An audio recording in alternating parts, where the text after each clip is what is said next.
ये वर्णन करते हैं कि एकादशी व्रत को हरितोष व्रत कहते हैं। भगवान की प्रसन्नता के लिए, हरिजू की प्रसन्नता के लिए एकादशी व्रत रहा जाता है। प्रायः समस्त वैष्णव जन रहते हैं। जो रसिक जन प्रियाजू के चरणों के अनन्य हैं, उनका एक ही व्रत है, श्यामा श्याम की 8 पहर उपासना करते हुए अपने मन वृत्ति को श्यामा श्याम में समर्पित करना। यहाँ ज्ञान ध्यान व्रत कर्म जीते सब काहो में नहीं मोहि प्रतीति, रसिक अनन्य निशान बजायो एक श्याम श्यामा पद प्रीति। पर जो एकादशी व्रत रहते हैं परम धन्य है, वो हरितोष व्रत है। अब एकादशी व्रत का नियम क्या है और कैसे एकादशी व्रत का फल मिलता है, कई बार चर्चा हुई।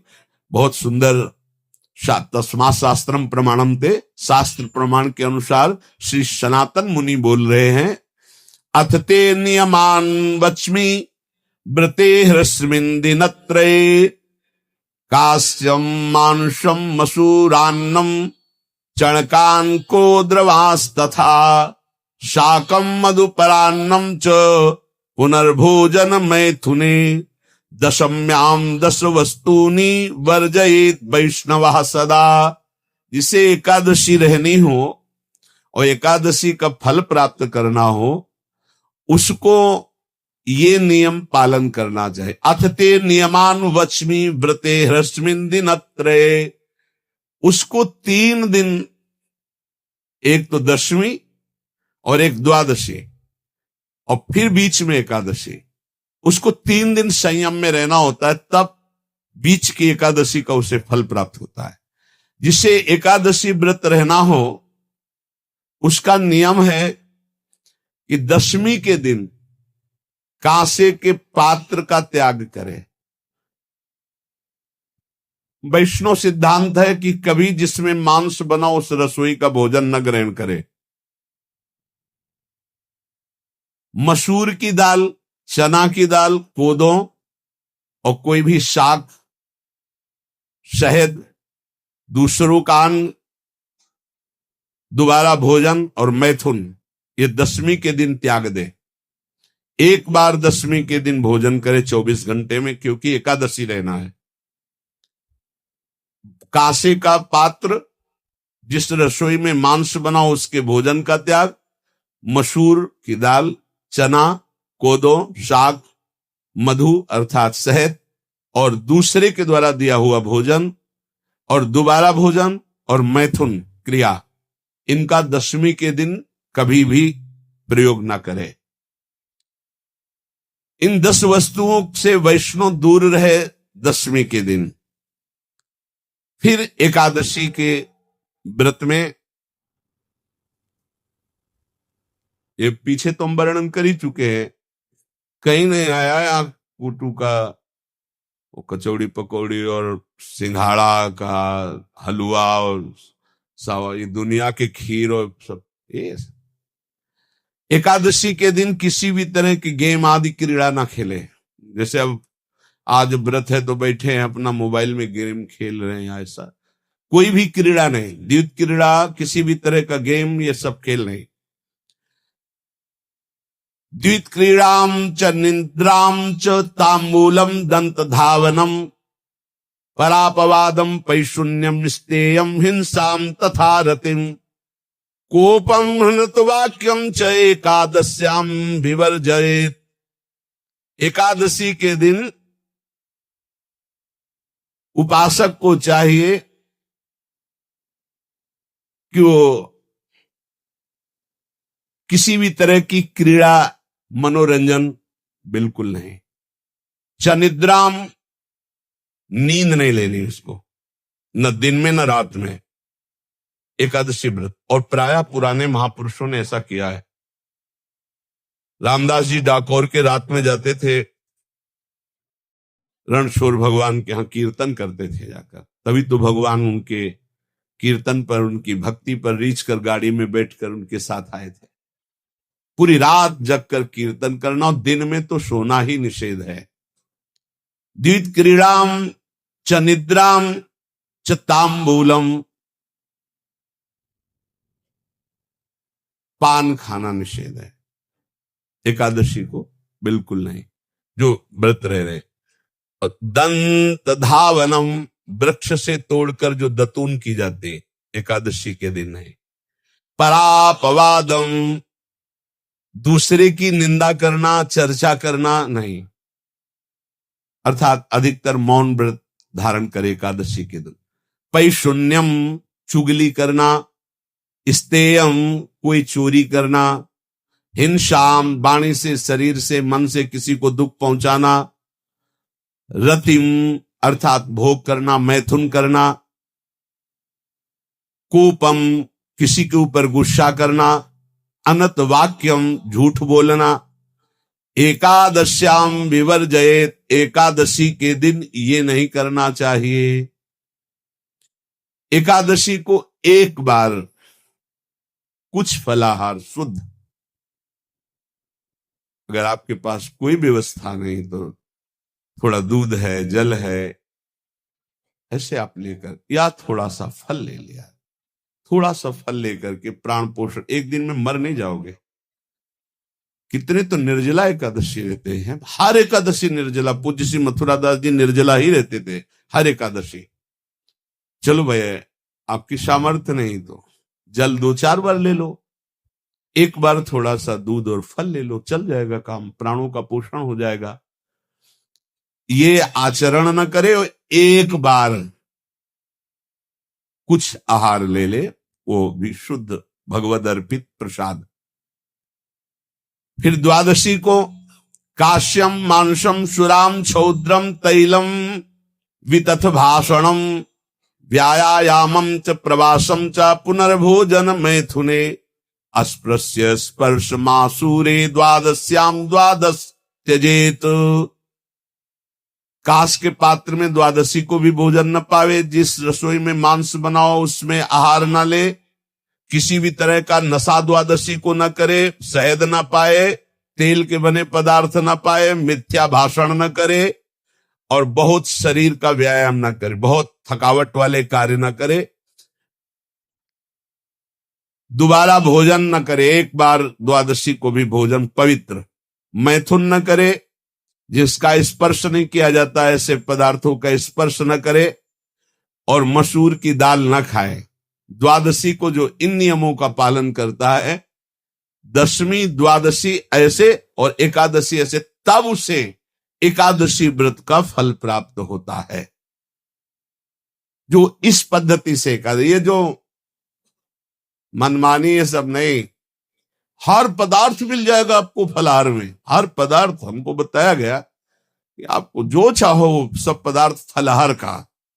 अरे भाई, हरितोष व्रत है तो हरि प्रसन्नता के लिए एक दिन भूखे रहने बहुत आनंद आता है। पहले भगवत कृपा से ऐसी गंगा जल पी करके कुछ दिन, फिर कभी कभी निर्जला एकादशी का भी आनंद। बड़े संन्यास मार्ग में थे तो बड़े संयम से सब शास्त्रीय पद्धतियों का निर्वाह होता था। उपासक को चाहिए कि इन नियमों से व्रत का अनुष्ठान करे, मनमानी आचरण न करे। सबसे प्रार्थना जो एकादशी रहते हो, हरितोष व्रत इसे कहते हैं, भगवान की प्रसन्नता के लिए रहा जाता है, रहना चाहिए। जो अपनी आचार्य परंपरा में है, जैसे जिनका सिद्धांत है, पर रहने का सिद्धांत ये श्री सनत कुमार जी वर्णन, श्री सनक जी महाराज, ये सनत कुमार जी वर्णन की। सनक जी महाराज कह रहे हैं, यदि भगवान का आश्रय नहीं, सत्संग नहीं है, तो इन 4 में से एक हो तो नाश कर देता, फिर चारों हो तो सर्वनाश हो जाता है। यौवनम धन संपत्ति प्रभुत्व विवेकता एकैपमप्यनर्थाय किमु यत्र चतुष्टयम। यदि सत्संग नहीं है, यदि भगवद आश्रय नहीं है, और खूब धन हो, जवान अवस्था हो, और बढ़िया पद मिला हो, प्रभुत्व चलता हो, और अज्ञान हो, फिर क्या कह रहा है? बोले चारों जहां मौजूद होते हैं वहां सर्वनाश का खेल शुरू हो जाता है। अगर इनमें से एक हो तो सर्वनाश करने में पर्याप्त है, और अगर चारों हो तो फिर क्या कहना है? यौवनम, जवान हो, धन संपत्ति, खूब रुपया पैसा हो, प्रभुत्व, कोई पद हो, कोई अधिकार हो बड़ा, फिर अविवेकता और अज्ञानी हो तो बोले एक नाश कर देगा, फिर चारों तो नाश ही कर देंगे। अगर सत्संगी है तो ये चारों महान कार्य कर देंगे। क्या यौवनम, जवान है, खूब दूसरों की सेवा, मेहनत पूर्वक धन संपत्ति कमाकर माता पिता की सेवा, परिवार की सेवा। ये माता पिता, हमारा वेद कहता है मात्र देवो भव, तैत्तरीयोपनिषद, मात्र देवो भव, पितृ देवो भव, आचार्य देवो भव, अतिथि देवो भव, यान्य नवद्यानि कर्माणि तानि सेवितव्यानि नो इतराणि, यान्यस्माकः सुचरितानि तानि तोयोपास्यानि नो इतराणि, ये के चास्माच्छेयाः सो ब्राह्मणाः तेषां त्वया स्नेन प्रश्वसितव्यं, श्रद्धया देयं अश्रद्धया देयं, श्रिया देयं ह्रिया देयं भिया देयं संविदा देयं। वेद कहता है मातृदेवो भव, माता साक्षात हमारी भगवान है। देव हरि को कहते हैं, केशव देव जैसे कहा, हरि को कहते हैं गोविंद देव। मात्र देव, माता भगवान है। हे धिक्कार है उन पुत्रों को जो अपने माता के द्वारा पोषित किए हुए शरीर से हाथ उठाते हैं अपने माता पिता के ऊपर। नरक में तुम्हारी जो दुर्दशा होगी भोगोगे। एक हमको दिखाया गया दृश्य कि अपनी माता की कोख में लात मारता है, थप्पड़ मारता है, पिता बैठा उसको लात मारता है, थप्पड़ मारता है, बाल घसीट कर गेट तक माता को ले जाता है। अब इनकी जो दुर्दशा होगी ये बोल नहीं पाएंगे, बता नहीं पाएंगे। ऐसी जगह मारा जाता है कि बस तलकते रहो, कुछ कह नहीं सकते, घोर नरकों की प्राप्ति होती। वेद कहता, तैत्तरीयोपनिषद, मात्र देवो भव, ध्यान से सुन लो, सत्संग है, ये माता साक्षात भगवान है। अगर तुमने मारा, वाह भर करके इसके आंसू गिरे, जितने आंसुओं की बूंद से भूमि के कण भींजेंगे उतने कल्प तक नरक भोगोगे। ध्यान रखना, तुम्हारा कभी यश, कभी कीर्ति, कभी श्री, कभी हिरी, ये कभी तुम्हारे उदय नहीं हो सकती। तुम्हारा सर्वनाश हो जाएगा अगर मां पे हाथ उठाया। पितृदेवो भव, पिता साक्षात भगवान है। देखो भगवान अवतरित हुए तो प्रात काल उठी कै रघुनाथा, मातु पिता गुरु नावहि माथा। आचार्य देवो भव, माता साक्षात भगवान है, पिता साक्षात भगवान है, आचार्य गुरुदेव साक्षात भगवान है। जो अपनी माता को, अपने पिता को दुख देता है, अपने गुरुदेव की अवहेलना करता है, उसका कभी मंगल हो सकता है? वो कभी सुख प्राप्त कर सकता है? वेद कहता है जो निर्दोष कर्म करते हुए धन कमाकर, कैसा कर्म? निर्दोष कर्म करते हुए धन कमाता है और उस धन से अपने बूढ़े माता पिता और गुरुजनों की सेवा करते हैं, जीवन धन्य है। धिक्कार है उस पुत्र को, धिक्कार उस जवानी को, धिक्कार है उस धन को, धिक्कार उस बुद्धि को जिसको ये सब प्राप्त होने पर भी अपने बूढ़े माता पिता को दर दर के भटकने के लिए विवश कर देते हैं, जो अपने बूढ़े माता पिता को कष्ट देते हैं। जहां वेद कह रहा है मात्र देवो भव, पितृ देवो भव, आचार्य देवो भव, अतिथि देवो भव, चार बातें कही। अतिथि देवो भव, अगर बिना परिचय के कोई आ गया, कह रहा भूखा हूं, भोजन पवा दो, भगवान पधारे हैं, हम कह रहे मत अंदर आने दो, गेट के बाहर पवा दो, तुम्हारा संशय, पर उसे भूखा मत जाने दो। अतिथि देवो भव, जो निर्दोष कर्म करके अर्थ कमाकर अपने माता पिता गुरुजनों की सेवा करता है, उसी का जीवन धन है। पशुवत आचरण, मनुष्य शरीर प्राप्त करके राक्षस आचरण, राक्षसों की यही पहचान होती है। माँ नहीं मातु पिता नहीं देवा, साधुन ते करवा वही सेवा। तुम्हारे जो पुण्य है ना सब भस्म हो जाएंगे, आप खिलवाड़ मत समझो। वो विरक्त है, भले तुम्हें नौजवान दिखाई दे रहा है, वो शरणागत है। जो आचार्य ने मंत्र दिया वही गुरु परंपरा से चला रहा, वही मंत्र उसमें। आप उसको बोल रहे हमारे लिए कुर्सी डालो, पैंट शर्ट पहने हो कुर्सी डाल। हाँ, आप असमर्थ हो तो हाथ जोड़कर प्रार्थना कीजिए कि बैठने में हमारी टांग टूट गई है, हम बैठ नहीं पा रहे हैं, क्या व्यवस्था हो सकती है क्या? याचना इस कोटि की। आदेश, बाबा जरा कुर्सी लाना, बाबा तो कुर्सी रख देंगे, आप उनको तुम भिक्षुक समझते हो, सारे सुकृत तुम्हारे नष्ट हो जाएं। ये जो संतों के द्वारा दिए हुए आसन में ये अयोग्य पुरुष बैठ जाते हैं ना, इनके सारे सुकृत नष्ट हो जाते हैं। ये क्या समझते हैं? तुरंत आसन दिया जाता है, किसी भी आओ, आसन को प्रणाम करके समेट कर रख दो। अगर आसन में बैठने की योग्यता आ रही, आसन में बैठने की योग्यता उसकी मानी जाती जो सामने बैठा है, उस स्थिति का हो या उससे श्रेष्ठ हो।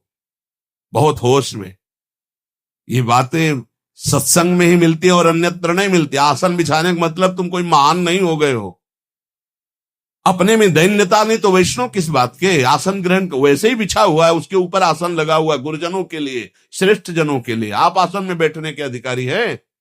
सत्कर्म के द्वारा कमाए हुए धन से मात्र देवो भव पितृ, हम बार बार चिल्ला के कह रहे, क्योंकि कलयुगी इन पुत्रों को अब समझ में नहीं आ रहा। जो बोओगे वही काटोगे। अगर आप अपने पुत्रों को सत अध्यात्म की शिक्षा देंगे और स्वयं अध्यात्म से चलेंगे तो तुम्हारा बुढ़ापा ठीक से जाएगा नहीं। बुढ़ापा बहुत मुश्किल से कटता है, बहुत मुश्किल से। हाँ, हमें कई दृश्य देखने को मिलते हैं। बता रहे एक बार इंदौर, बिंदौर इधर है, इच्छावर फतेहपुर, वहां से भ्रमण करते यार, बड़े मकान से वयोवृद्ध भागते हुए आए, स्वामी जी स्वामी जी स्वामी जी। बहुत कष्ट में हो। क्या कष्ट है आपको? आप तो महल से उतर रहे हैं। ये किसका है? बोले मेरा ही है। तुमका कष्ट क्या है? बोले 4 लड़का है, 4 बहू है, सब सब खाते पीते हैं, मैं बहुत कष्ट में हूँ, सब कोई अपमान करता है। तुमका निकलो फिर बाहर, बाबा जी बनो, भजन करो, भगवान के मार्ग का अनुसरण करो। चौथी अवस्था है। बोले ये तो नहीं हो सकता, रहूंगा तो यही कुछ ऐसा कर दो कि जिससे हमारे बच्चों की बुद्धि बदल जाए, जो हमको पीटते हैं, गाली देते हैं। हमको वो जादू तो हम जानते नहीं, और चल पड़े। और बड़ा अंदर से चिंतन हुआ कि जीव कितना आसक्त है उन्हीं पुत्र परिवार घर में। अब बुढ़ापे का समय है, चौथी अवस्था में, अगर घर ही में रह के भजन करो तो झंझट नहीं होगी। जो मिले जैसे मिले जीवन यापन करो, भजन करो, लेकिन प्रभु से मतलब नहीं। तो जितने भी जवान भाई बहन सुन रहे हैं, आप अपने माता पिता को, यहां हमारा वेद कहता है मातृ देवो हो, माता भगवान है, पितृ देवो हो, पिता हमारा भगवान है। धर्म के द्वारा कमाए हुए धन से माता पिता की सेवा करो। दूसरे दोषयुक्त कर्मों का कभी आचरण मत करो। यन्नस्माकं सुचरितानि तानि तयो पापाश्यानि नो इतराणि। सुंदर आचरण करो जो महापुरुषों के द्वारा विधान किए गए हैं, पाप आचरण कभी मत करो। हमारे आचरणों में से एक भी ऐसा आचरण नहीं होना चाहिए जो दूसरे को दुखी करके धन संपत्ति लेने वाला हो। वेद कहता है पापाचरण किया और आपको गड्डी पकड़ा दी, आप निर्दोष को दंड दे दिए और दोषी को धन के कारण मुक्त कर दिए। अब आपके परिवार में जो तांडव मचेगा वो झेल नहीं पाओगे, चाहे कोई भी हो। बहुत ध्यान से सुनना, ये सत्संग है, ये शास्त्र है।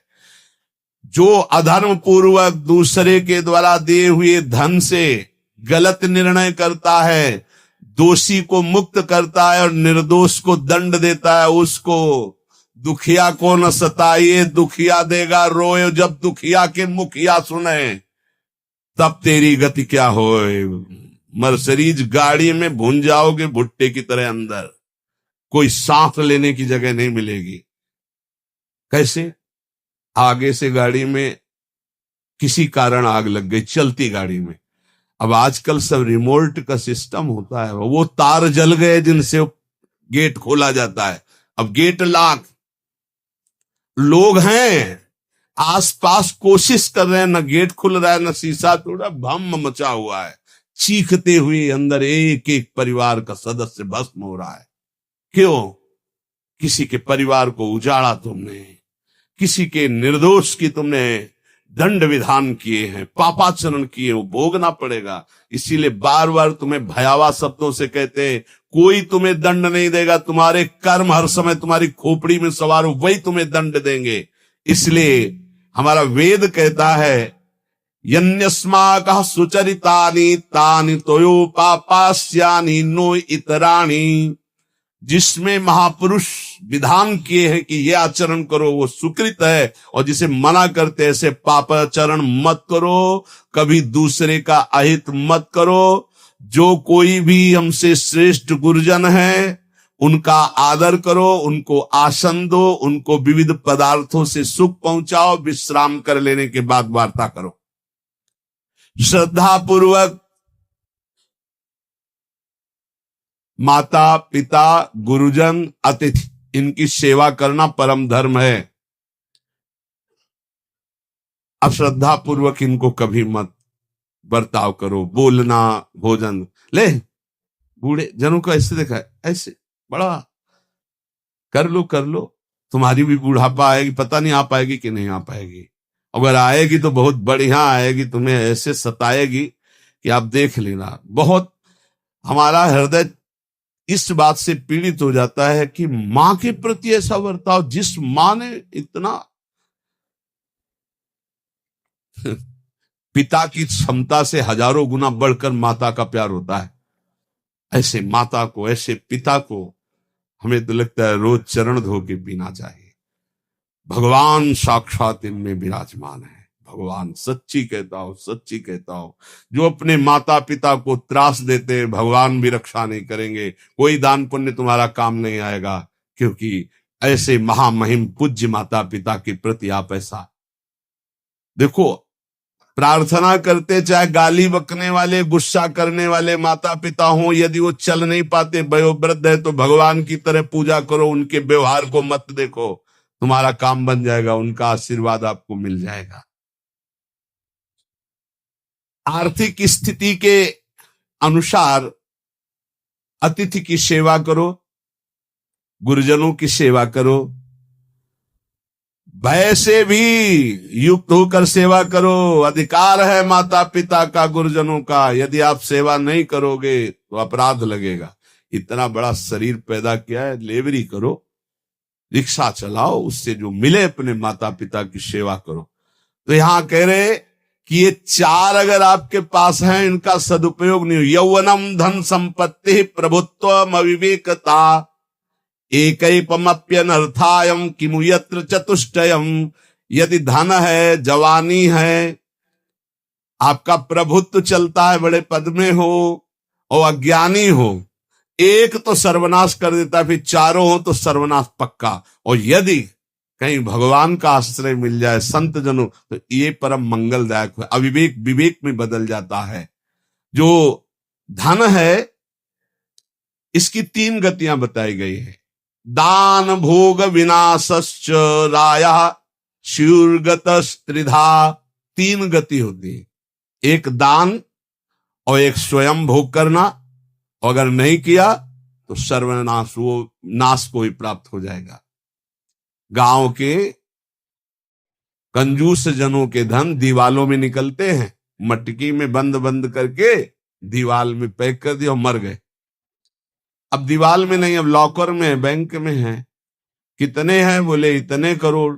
कभी ना तो धर्म किया ना दान किया, कंजूस रात दिन उन्हीं रुपए का चिंतन किया, मर गए। एक रुपए का भी कभी सतमार्ग में प्रयोग नहीं किया। कह रहे दान भोग विनाशश्च, तीन गतियां हैं। दान या स्वयं भोग कर लो और या विनाश हो जाएगा। तो शोधन धन्य प्रथम गति जाकी। वो धन धन्य है जिसकी प्रथम गति क्या? दूसरों को सुख पहुंचाने में लगा। अस्पताल में दे दिया, गरीब लोगों के औषधियों के, या भूखी गौओं के उदर पोषण में, या संत महात्माओं के निवास या वस्त्र या भोजन, ये सब उत्तम गतियां हैं। अगर ये नहीं किया तो चलो घर में ठाकुर जी विराजमान करो, स्वयं बढ़िया भोग लगाओ, पाओ, परिवार को सुखी रखो, इतने ही कर लो। वैसे सो धन धन्य प्रथम गति जाकी, प्रथम तो है दान, फिर दूसरा स्वयं चलो उपयोग कर लो धार्मिक धर्म पूर्वक अपने परिवार का। लेकिन अगर ऐसा नहीं किया तो तीसरी गति है नाश, वो तुम्हारे किसी काम में धन आने वाला नहीं है। जो न दान करता है ना भोगता है उसका नाश हो जाता है। अरे भाई, वृक्ष से ही शिक्षा लो, दूसरों के लिए ही होता है, तो तुम मनुष्य बनकर क्या दूसरों का परोपकार नहीं कर सकते? यदि तुम जवान हो, तुम्हारे पास धन है, प्रभुत्व है, विवेक है, तो तुम पूरे राष्ट्र की सेवा की भावना जागृत करो। समाज में ही भगवान विराजमान है। ये मानवा हरि कथा श्रवणास्त दोषा कृष्णांगी पद्म भजने रत चेतनाश ते वै पुनन्ति च जगन्ति शरीर संगात संभाषणादपि ततो हरिरेव पूज्यः। एक तो ये बताया, दूसरा बताया कि ये महाधन्याति धन्य होते हैं। एक तो होते जवान है, रुपया पैसा खूब कमा रहे हैं, बड़ा प्रभुत्व है, अविवेक है तो नाश कर देगा, और विवेक है तो इन्हीं का सदुपयोग हो जाएगा। एक है जो सबसे हटकर है, ये मानवा हरि कथा श्रवणास्त अधोषा, जो रात दिन नाम जप करते हैं, भगवान की चर्चा करते हैं और सुनते हैं, और अधोषा, उस सारे दोषों को अपने मिटा चुके हैं।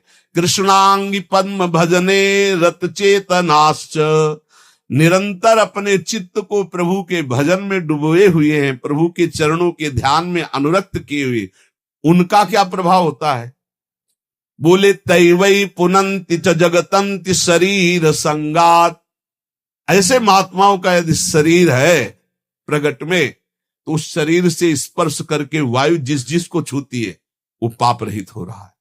जो उनके दर्शन करते हैं वो पाप, संत दरस जिमि पातक तरई, संतों के दर्शन मात्र से पाप नष्ट होते हैं, उनके शरीर के स्पर्श से पाप नष्ट होते हैं।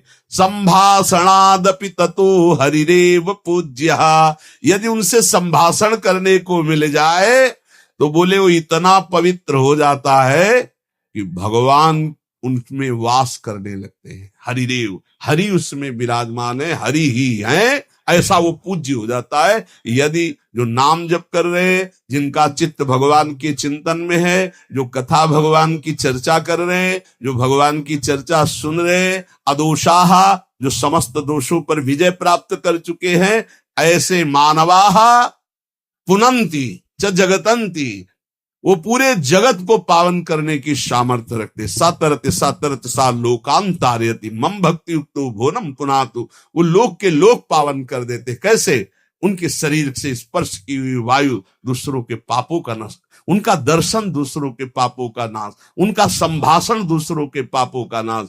यदि संत संग मिल गया तो निश्चित हरिदेव ही, वो भगवान से ही मिल रहा है, क्योंकि वहां भगवान जागृत है सबके हृदय में, पर भगवान शयन कर रहे हैं, माया का पर्दा लगाए। संत के हृदय में भगवान पर्दा रहित होकर जागृत हो चुके हैं, तो उनके दर्शन से, संभाषण से, स्पर्श से निश्चित परम कल्याण इस जगत का होता है।